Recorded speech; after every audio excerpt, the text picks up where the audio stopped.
say nó còn nó chắc tính nên khi kè đi đó nó say thật đấy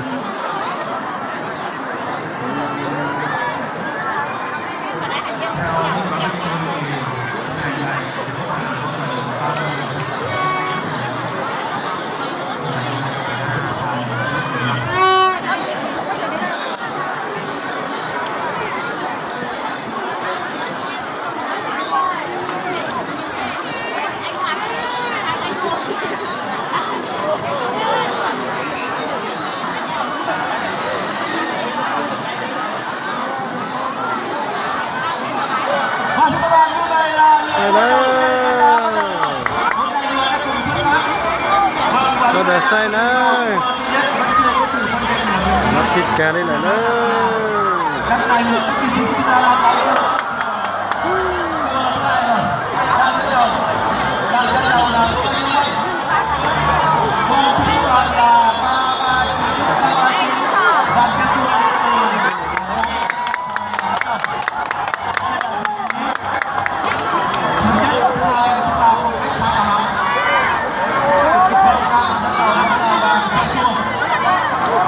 ôi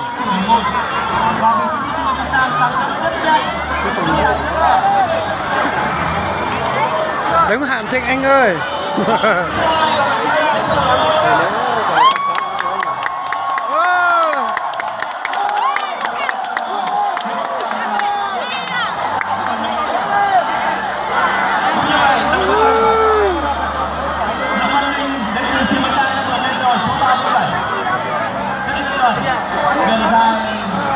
con cá nhầm băng giúp mà này người nào sẽ về đi xuất phát và sẽ vào bằng 16 đang là một cuộc đua sóng vã ở lúc đầu.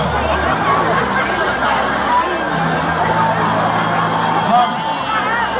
Còn một vòng nữa vẫn đang là 7 đến từ và tiếp đó là băng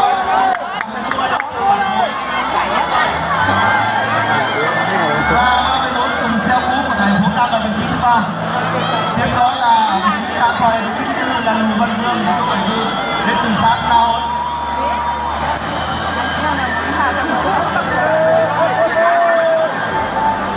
Nông An Kinh vẫn đang một mình đua. Chuẩn bị cán đích rồi, cố lên. Và chặng đua 3 và chỉ đua được kịp đâu. Vẫn có 3 chiếc đua quân. Nông An Kinh đến từ huyện Simacai đã hoàn thành phần đua của mình.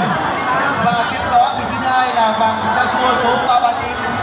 Ở vị trí thứ 3 là 314 Sùng Giang Cố từ thành phố. Và đứng trên đội 79 Đặng Cát Đích. Team chúc mừng lượt đua đầu tiên. Các vị trí chúng ta đang hoàn thành xuất sắc phần thi của mình.